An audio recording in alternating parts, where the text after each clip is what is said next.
할렐루야. 하나님의 크신 은혜가 가득한 거룩하고 복된 하루 되기를 주님의 이름으로 축복합니다.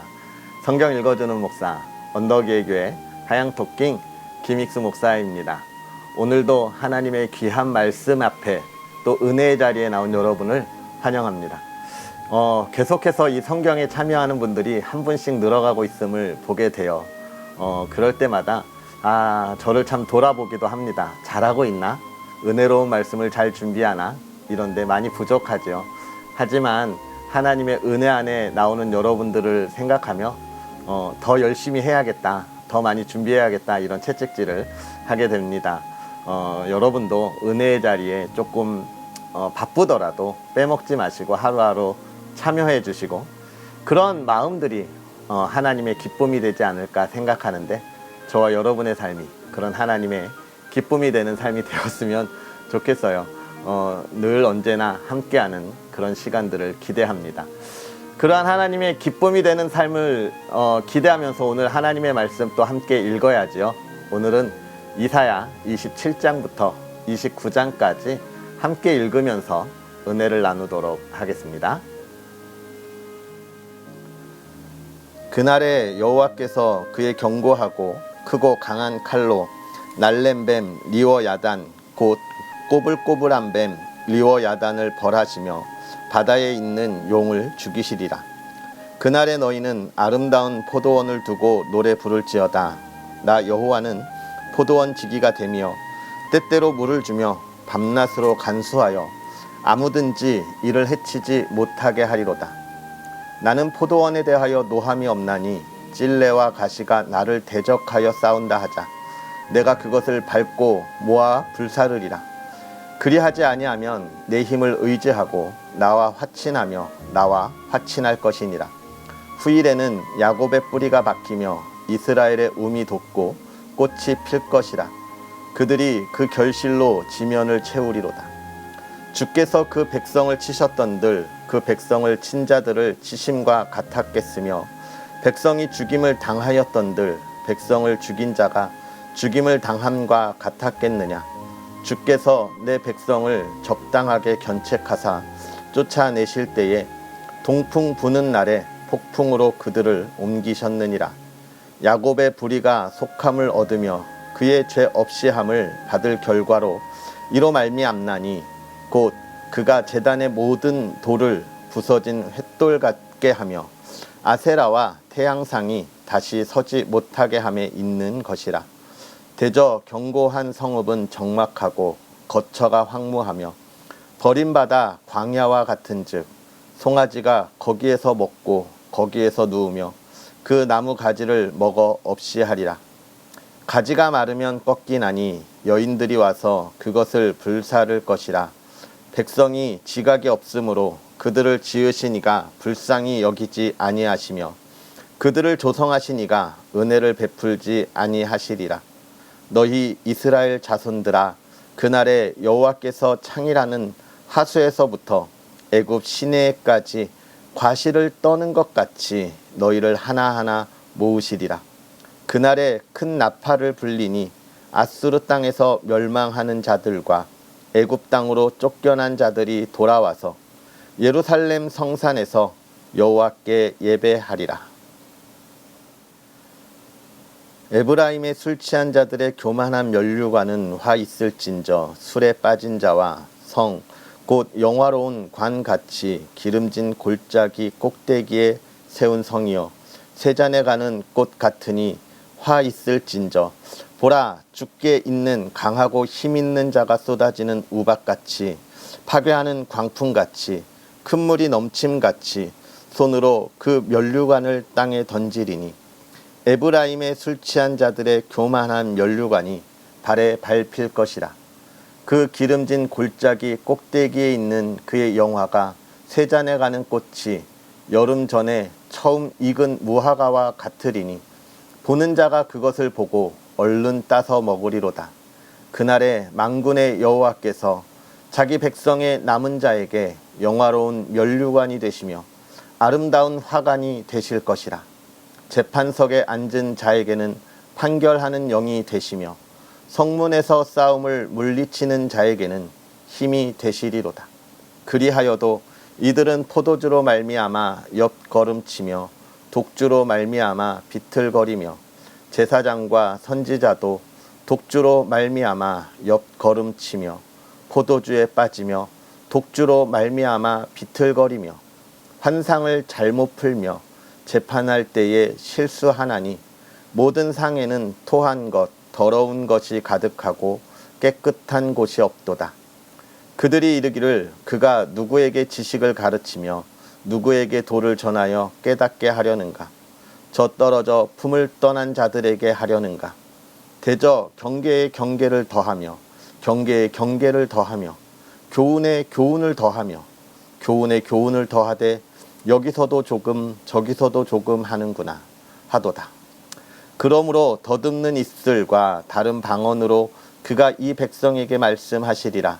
전에 그들에게 이르기를 이것이 너희 안식이요 이것이 너희 상쾌함이니 너희는 곤비한 자에게 안식을 주라 하셨으나 그들이 듣지 아니하였으므로 여호와께서 그들에게 말씀하시되 경계에 경계를 더하며 경계에 경계를 더하며 교훈에 교훈을 더하며 교훈에 교훈을 더하고 여기서도 조금 저기서도 조금 하사 그들이 가다가 뒤로 넘어져 부러지며 걸리며 붙잡히게 하시리라. 이러므로 예루살렘에서 이 백성을 다스리는 너희 오만한 자여 여호와의 말씀을 들을지어다. 너희가 말하기를 우리는 사망과 언약하였고 스올과 맹약하였은즉 넘치는 재앙이 밀려올지라도 우리에게 미치지 못하리니 우리는 거짓을 우리의 피난처로 삼았고 허리 아래에 우리를 숨겼음이라 하는도다. 그러므로 주 여호와께서 이같이 이르시되 보라 내가 한 돌을 시온에 두어 기초를 삼았노니 곧 시험한 돌이요 귀하고 견고한 기초돌이라. 그것을 믿는 이는 다급하게 되지 아니하리로다. 나는 정의를 측량줄로 삼고 공의를 저울추로 삼으니 우박이 거짓의 피난처를 소탕하며 물이 그 숨는 곳에 넘칠 것인즉 너희가 사망과 더불어 세운 언약이 패하며 스올과 더불어 맺은 맹약이 서지 못하여 넘치는 재앙이 밀려올 때에 너희가 그것에게 밟힘을 당할 것이라. 그것이 지나갈 때마다 너희를 잡을 것이니 아침마다 지나가며 주야로 지나가리니 소식을 깨닫는 것이 오직 두려움이라. 침상이 짧아서 능히 몸을 펴지 못하며 이불이 좁아서 능히 몸을 싸지 못함 같으리라 하셨느니라. 대저 여호와께서 브라심 산에서와 같이 일어나시며 기브온 골짜기에서와 같이 진노하사 자기의 일을 행하시리니 그의 일이 비상할 것이며 자기의 사역을 이루시리니 그의 사역이 기이할 것임이라. 그러므로 너희는 오만한 자가 되지 말라. 너희 결박이 단단해질까 하노라. 대저 온 땅을 멸망시키기로 작정하신 것을 내가 만군의 주 여호와께로부터 들었느니라. 너희는 귀를 기울여 내 목소리를 들으라. 자세히 내 말을 들으라. 파종하려고 가는 자가 어찌 쉬지 않고 갈기만 하겠느냐. 자기 땅을 개간하며 고르가면 하겠느냐. 지면을 이미 평평히 하였으면 소회향을 뿌리며 대회향을 뿌리며 소맥을 줄줄이 심으며 대맥을 정한 곳에 심으며 귀리를 그 가에 심지 아니하겠느냐. 이는 그의 하나님이 그에게 적당한 방법을 보이사 가르치셨음이며 소회향은 도리깨로 떨지 아니하며 대회향에는 수레바퀴를 굴리지 아니하고 소회향은 작대기로 떨고 대회향은 막대기로 떨며 곡식은 부수는가? 아니라 늘 떨기만 하지 아니하고 그것에 수레바퀴를 굴리고 그것을 말굽으로 밟게 할지라도 부수지는 아니하나니 이는 만군의 여호와께로부터 난 것이라. 그의 경영은 기묘하며 지혜는 광대하니라. 슬프다 아리엘이여 아리엘이여 다윗이 진친 성읍이여 해마다 절기가 돌아오려니와 내가 아리엘을 괴롭게 하리니 그가 슬퍼하고 애곡하며 내게 아리엘과 같이 되리라.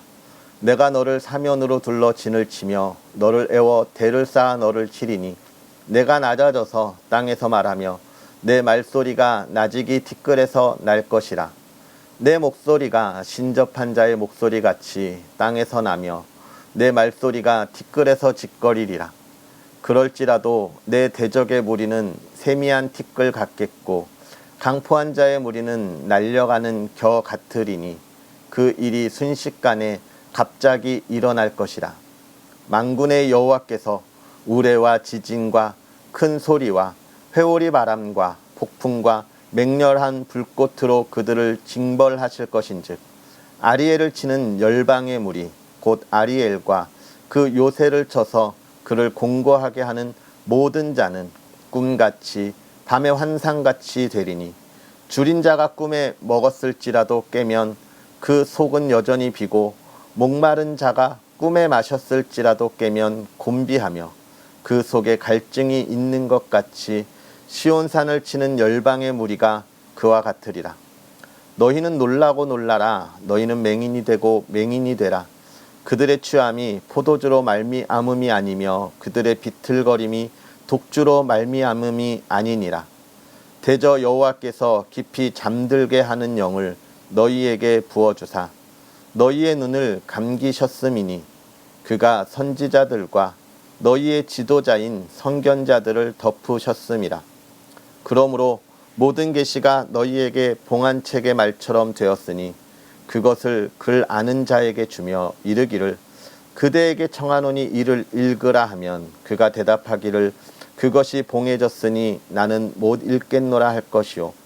또 그 책을 글 모르는 자에게 주며 이르기를 그대에게 청하노니 이를 읽으라 하면 그가 대답하기를 나는 글을 모른다 할 것이니라. 주께서 이르시되 이 백성이 입으로는 나를 가까이 하며 입술로는 나를 공경하나 그들의 마음은 내게서 멀리 떠났나니 그들이 나를 경외함은 사람의 계명으로 가르침을 받았을 뿐이라. 그러므로 내가 이 백성 중에 기이한 일 곧 기이하고 가장 기이한 일을 다시 행하리니 그들 중에서 지혜자의 지혜가 없어지고 명철한 자의 총명이 가려지리라.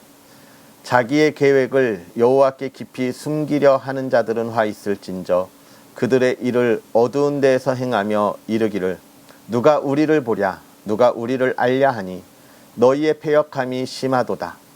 토기장이를 어찌 진흙같이 여기겠느냐. 지음을 받은 물건이 어찌 자기를 지은 이에게 대하여 이르기를 그가 나를 짓지 아니하였다 하겠으며 빚음을 받은 물건이 자기를 빚은 이에게 대하여 이르기를 그가 총명이 없다 하겠느냐.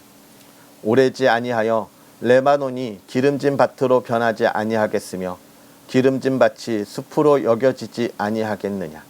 그날에 못 듣는 사람이 책의 말을 들을 것이며 어둡고 캄캄한 데에서 맹인의 눈이 볼 것이며 겸손한 자에게 여호와로 말미암아 기쁨이 더하겠고 사람 중 가난한 자가 이스라엘의 거룩하신 이로 말미암아 즐거워하리니 이는 강포한 자가 소멸되었으며 오만한 자가 그쳤으며 죄악의 기회를 엿보던 자가 다 끊어졌음이라.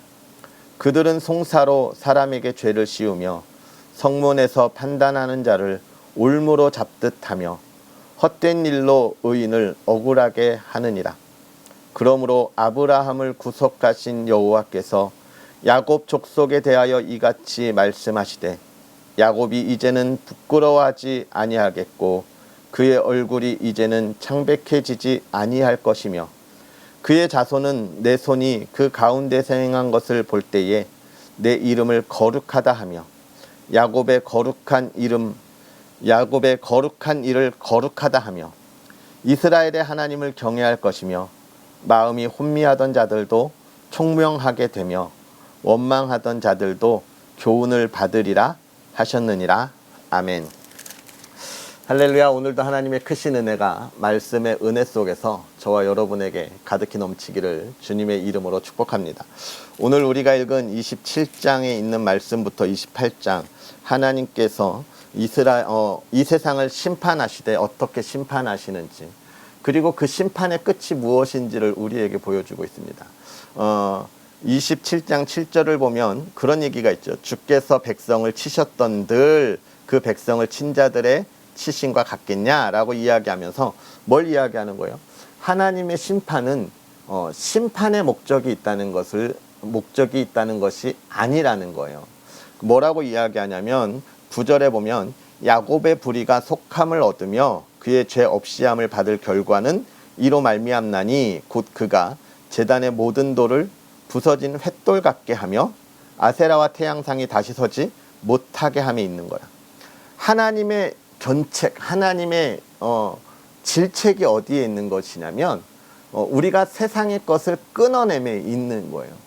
나를 심판하셔서 내가 세상을 떠나게 하시는 것이죠. 그러니까 세상을 심판하고 있는 하나님의 뜻을 우리가 봐야 하는데 그것은 하나님을 섬기게 하신다는 것. 그렇다면 이 말씀을 통하여 우리는요, 내 안에 가지고 있는 이 세상의 것을 우리는 심판해야 합니다. 끊어내야 하는 거예요. 하나님이 나에게 원하시는 것이 뭐냐? 하나님을 온전히 바라보라는 것이죠. 그것이 28장에도 이어지는 거예요. 28장 처음은 북이스라엘의 멸망에 대한 것을 이야기하고 있습니다. 왜 멸망하냐? 북이스라엘이 멸망할 때가 가장 풍요로울 때라고 말씀드렸고 강한 나라일 때라고 말씀드렸어요. 그때 그들이 술 취했다, 타락했다라고 이야기하는 것이죠. 그런데 뒤로 가면 13절부터는 남유다 역시 북이스라엘을 따라갔다라고 이야기하고 있어요. 남유다 역시 세상의 이치, 세상의 것을 따라가는 것, 그것이 옳으냐? 그런데 하나님은 세상의 이치가 무엇이냐라고 하는 것에서 농사 짓는 자의 이야기를 28장 후반부에 이야기하시죠. 어떻게 하느냐? 농사 짓는 것을 누가 알려주었냐? 하나님이 알게 하셨다는 거예요. 그러니까 세상의 것을 따라가면 성공할 것 같아서 그것을 따라가는데 그것은 멸망의 길이고, 오히려 하나님이 세상에서도 그리고 하나님의 나라에서도 성공할 수 있는 그 모든 지혜와 그 길을 열고 계시다라고 하는 것을 우리에게 이야기하고 있는 것이죠. 그러면서 29장에 가서는 무엇입니까? 그런데 이들이 그것을 몰랐다. 이들이 하나님 앞에 나와서 하나님의 그 지혜와 모략과 그 뜻을 알아가려고 하지만 그들은 마음을 다른 데도 진정 하나님이 그것을 우리에게 알게 하시고 우리에게 누리게 하신다라고 하는 그 하나님을 바라보고 찬양하고 따르고 신뢰하는 것이 아니라 그냥 그것은 습관 같은 것으로 나아간다는 거죠. 세상에 성공이 있지만 우리 선조들이 하나님 앞에 예배해야 한다니까 오늘은 이라는 겁니다. 우리 그리스도인들이 이 세상을 살아가면서 많이 늘 이야기하지만 많이 실패하는 이유가 바로 여기에 있습니다. 습관처럼 하나님한테 나아간다는 거예요. 하나님의 하나님 되심이 무엇인지를 잘 모른다는 거예요. 왜요? 잊어버려요. 까먹어요. 왜 까먹습니까? 하나님의 은혜를 사모하지 아니하고 말씀을 가까이 하지 아니하고 기도를 가까이 하지 아니하니까 세상의 기쁨이 너무 쉽거든요. 술 한 잔 마시면 얼마나 기뻐요. 저는 잘 모르겠지만 술 한 잔 마시면 그렇게 기쁘대요. 세상에 술이 없으면 무슨 낙이 있을까. 심지어는 저한테 그런 말을 하는 분도 있었어요. 저 군대 있을 때 너는 뭐 하고 노냐, 무슨 재미로 사냐. 뭐 글쎄요, 저는 워낙 재미있게 잘 사는데 그걸 설명할 방법이 없어요. 이 좋은 걸. 왜 그렇습니까? 하나님의 말씀을 모르는 이들에게 그것을 설명한다는 게 쉽지 않아요. 그런데 그리스도인들 역시도 그 하나님을 모른다는 거죠. 왜요? 세상 사람들과 똑같이 하나님의 말씀 안에 있지 않으려고 하니까요. 하나님의 말씀 안에 있어야 합니다. 은혜 안에 있어야 합니다. 하나님 앞에 온 마음을 다하여 나아가야 하는 거예요. 하나님께서 그의 계획을 숨기지 아니하신다라고 오늘 이야기하고 있어요. 하나님의 작정하심, 하나님의 계획하심은 변함이 없어요. 우리를 통하여 하나님의 나라를 누리게 하는 은혜인 것입니다. 오늘 이 말씀들을 묵상하면서 저와 여러분의 삶에 하나님의 기쁨이 되고 또 그 은혜를 누리는 삶이 되기를 주님의 이름으로 축복합니다. 기도하겠습니다. 살아계셔서 역사하시는 하나님, 오늘도 우리에게 귀한 은혜로 하나님을 바라보며 하나님의 말씀 안에 있게 하여 주시니 감사합니다. 하나님, 정말로 부족하고 연약하며 하나님 앞에 올바로 설 수 없는 우리들이 하나님의 말씀의 은혜에 이렇게 하나님 앞에 나아갑니다. 우리가 진실로 하나님의 뜻을 온전히 이루어가고 하나님의 기쁨이 되는 삶을 살아가게 하사 이 땅에 하나님의 나라를 누리게 하여 주옵시고 하나님께 영광 돌리게 하시되 모든 근심과 걱정에서 벗어나며 세상의 유혹에서 벗어나며 세상의 기쁨이 아닌 하나님의 기쁨으로 우리가 날마다 살아가게 하여 주시옵소서. 세상의 모든 근심이 우리를 떠나게 하시고 또 우리가 가는 길 하나님의 형통함으로 나아가게 하여 주옵소서. 간절히 바라기는 주의 사랑하는 모든 이들의 가정이 하나님 앞에 복이 있기를 원합니다. 평안이 있기를 원합니다. 하나님의 사랑하는 이들이 형통함을 누리듯 그 가정에 사랑의 꽃이 피어나고 기쁨의 꽃이 피어나게 하여 주시며 세상에서 당하는 어려움 겪지 않게 하옵소서. 하나님이 보호하여 주셔서 날마다 샘솟듯 솟는 주의 은혜가 있게 하셔서 세상의 어려움, 물질의 어려움 겪지 않게 하시고 건강의 어려움 겪지 않게 하시고 우리의 자녀들이 걸어가는 길 하나님의 꿈을 꾸게 하시며 이 땅에 빛이 되게 하여 주시옵소서. 오늘 하루도 하나님의 은혜 가운데 나아가길 원하며 예수님의 이름으로 축복하고 기도합나이다. 아멘. 할렐루야. 오늘 하루도 주의 기쁨을 마음껏 누리는 저와 여러분의 삶이 되기를 축복합니다. 그리고 또 간절히 부탁하기는 우리 언덕의 교회가 그러한 기쁨과 은혜를 나눌 수 있는 교회가 되도록 정말 소중한 말씀이 선포되는 교회가 될 수 있도록 기도해 주시면 좋겠습니다. 그러한 은혜들을 기대하면서 우리는 또 내일 하나님의 말씀과 함께 하도록 하겠습니다. 사랑하고 축복합니다.